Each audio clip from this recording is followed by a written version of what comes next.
Bismillahirrahmanirrahim. Apa bedanya godaan syaitan dengan godaan nafsu? Jadi kita ini pengen tahu juga, mendeteksi kira-kira yang bisikin untuk melakukan keburukan, kejahatan, kemaksiatan ini syaitan atau nafsu. Kenapa? Karena kalau salah, padahal yang bisikin adalah nafsu, yang disalahin setan, marah dia. Padahal yang bisikin adalah nafsu. Lalu cara membedakannya gimana, Ustaz? Bedain antara bisikan setan dengan bisikan nafsu. Yang pertama, pernah saya sampaikan ini kalau tidak salah di sini.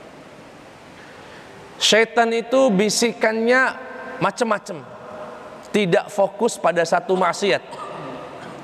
Tapi kalau nafsu, bisikannya untuk satu maksiat.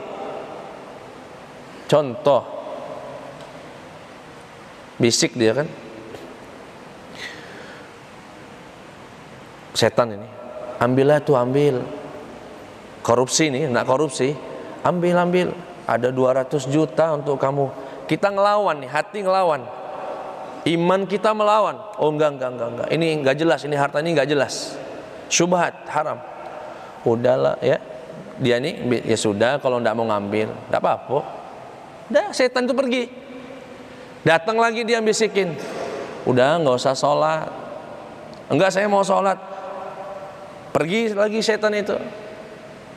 Ketika kita sudah menolak godaan tadi, bisikin lagi dia, itu gabunglah di rumah tetangga sebelah, seru pembahasannya, lagi ngomongin apa yang lagi panas di kampung nih. Nah, aidahlah, sia-sia baik. Ya sudah, setan tidak marah dia, tidak marah dan tidak putus asa. Pindah-pindah bisikan itu dari korupsi, nggak sholat, ghibah, zina, macam-macam. Tapi kalau nafsu, bisikannya itu fokus pada satu maksiat sampai kita jatuh, dia nggak berhenti. Seperti tadi misalnya, mbeklah 200 juta itu, oh tidak, astagfirullahaladzim, jangan. Misalnya, oi kapan lagi kesempatan ini, belum tentu 20 tahun dapat 200 juta semudah ini. Mbeklah, jangan, astagfirullahaladzim. Iman ini no.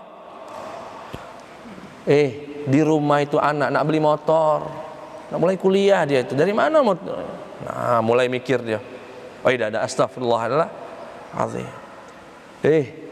Bisik lagi untuk ngambil duit 200, itu nafsu namanya. Jangan kaget ngambil 200 juta, setelah itu khilaf, aku pak setan gak udah aku. Bukan setan, nafsu. Nafsu. Itu satu perbedaan yang pertama. Kalau syaitan beragam, pindah-pindah. Kalau nafsu, dia akan kekeh dan bersikukuh untuk bisa menjerumuskan kita pada maksiat tersebut.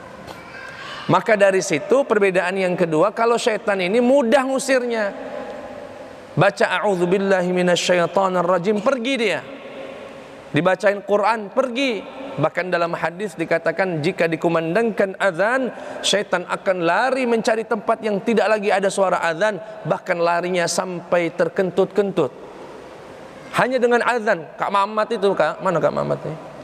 Kalau lagi azan, Allahu Akbar, setan tuh kabur gak loh? Bukan karena Kak Mamat sakti, tapi lebih karena azan itu. Makanya orang kesurupan itu biasanya, kalau ada orang kesurupan, azan berhenti dia. Azan berhenti, datang lagi, kamu lagi. Tapi kalau nafsu, godaan nafsu ini butuh mujahadah, perjuangan yang luar biasa, lama prosesnya, sulit. Bahkan sudah 1 bulan Ramadan, ini buktinya nih Pak. Di bulan Ramadan itu setan sengaja dikurung. Ente jangan ganggu hamba saya, biar dia fokus ngelawan Itu Allah sayang betul sama kita, Pak. Setan dikerangke biar manusia itu musuhnya nggak banyak di bulan Ramadan. Musuhnya 1 bulan prosesnya itu. 1 bulan kita dididik untuk menahan diri, untuk bangun sebelum subuh, untuk baca Quran, sedemikian rupa 1 bulan melawan nafsu itu. Bahkan nafsu itu di bulan Ramadan tidak sekedar untuk menghindarkan diri dari yang haram. Di Ramadan itu kan kita bukan dilarang untuk makan babi, makan anjing, itu mah sudah haram. Di luar Ramadan juga di Ramadan itu yang dilarang makan dan minum, Pak. Padahal makan minum itu sesuatu yang paling halal di agama ini. Itu saja biar nafsu ini melatih diri. Jangankan untuk yang haram, yang halal saja kita dilatih untuk melatih 1 bulan. Bangun sebelum subuh, mampu. Begitu malam takbir nih 1 Syawal, belum seminggu, belum. Lah sepi masjid, Pak.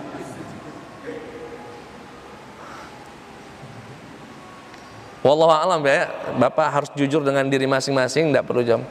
Kira-kira nih sejak Ramadan selesai ini berapa kali tahajud ini?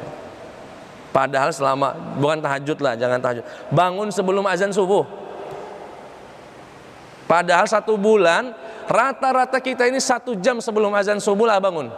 Lah terbiasa, kadang-kadang terbangun sendiri di Ramadan. Begitu 1 Syawal, ya alarm syuruk bangunnya. Allah ya. Quran sendiri sudah berapa lama nggak disentuh sejak bulan Ramadan? Itu artinya apa, Pak? Sudah 1 bulan saja kita masih kalah dengan namanya makanya butuh Ramadan lagi nanti. Itu bedanya. Yang kedua, kalau bisikan syaitan mudah dengan a'udzubillahi minasyaitonirrajim, dengan qul a'udzu birabbil falaq, dengan qul a'udzu bikalimatillahi tammati min syarri ma khalaq, dan seterusnya. Setan akan lari walaupun datang lagi.